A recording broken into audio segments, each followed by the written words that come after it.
Tribun News Today.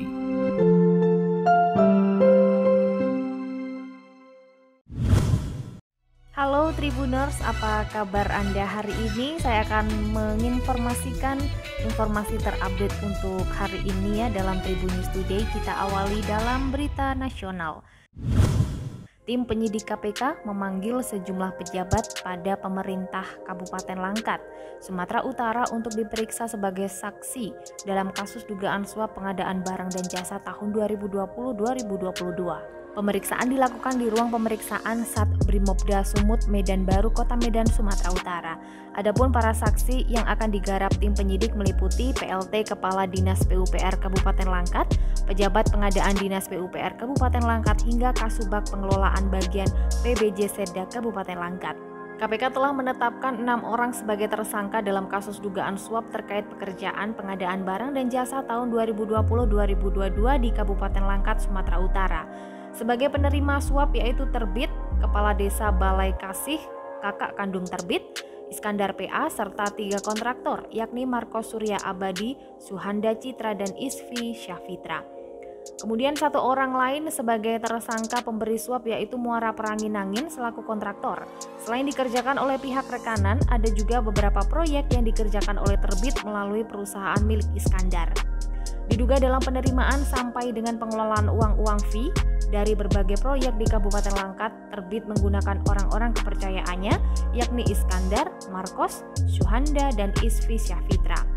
Diduga pula ada banyak penerimaan lain oleh Terbit melalui Iskandar dari berbagai rekanan dan hal ini akan didalami lebih lanjut oleh tim penyidik.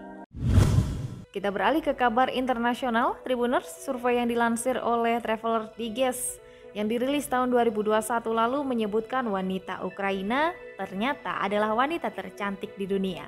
Kecantikan wanita-wanita Ukraina itu juga diakui oleh Presiden Amerika Serikat Joe Biden saat berkunjung ke kota Kiev pada 2019 lalu.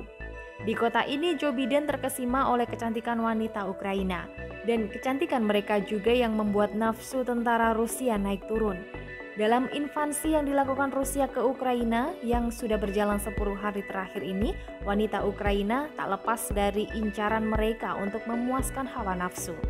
Bahkan dalam sebuah pengakuan warga kota Kherson, Ukraina yang diwawancarai oleh CNN beberapa hari lalu mengaku bahwa wanita Ukraina sudah menjadi korban pemerkosaan tentara Rusia.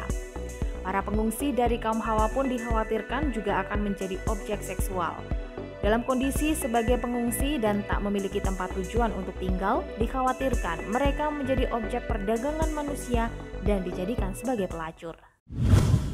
Pemilik saham klub sepak bola Persikota Tangerang, Prilly Latukonsina protes atas wasit yang memimpin pertandingan saat menghadapi Farmel FC pada babak 16 besar Liga 3 Nasional.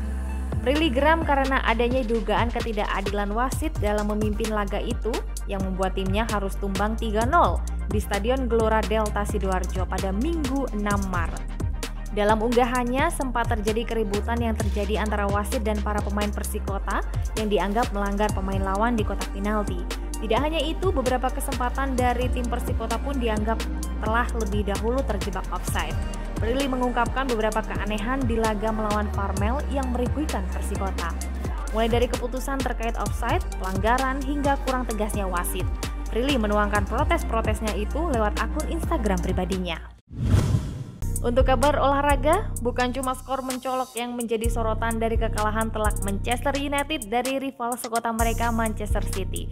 Ketidakhadiran Cristiano Ronaldo pada laga tersebut juga memicu spekulasi adanya kejanggalan yang terjadi di internal MU. MU dibuat tak berkutik takluk 1-4 kala melawat ke markas Manchester City dalam laga pekan ke-28 Liga Inggris Minggu 6 Maret. Di laga itu, MU terpaksa tidak diperkuat oleh Cristiano Ronaldo yang mengalami cedera. Menurut pengakuan Ralf Rangnick, mega bintang asal Portugal itu mengalami masalah pada pinggangnya. Namun legenda Manchester United, Roy Keane, mencium bau tak sedap di balik alasan absennya Ronaldo di laga kontra City. Keane menilai absennya Ronaldo karena masalah di pinggang tidak masuk akal, mengingat sang pemain jarang sekali mengalami cedera. Ia mengklaim absennya Ronaldo bisa jadi dipicu oleh anggapan bahwa MU lebih baik tanpanya. Mantan kapten MU itu pun menegaskan bahwa anggapan semacam itu amat sangat berbahaya dan tidak bisa diterima. Demikian informasi terkini yang ada di Tribun News Podcast. Saya Delta Gonzales. Sampai jumpa. Tribun News Today.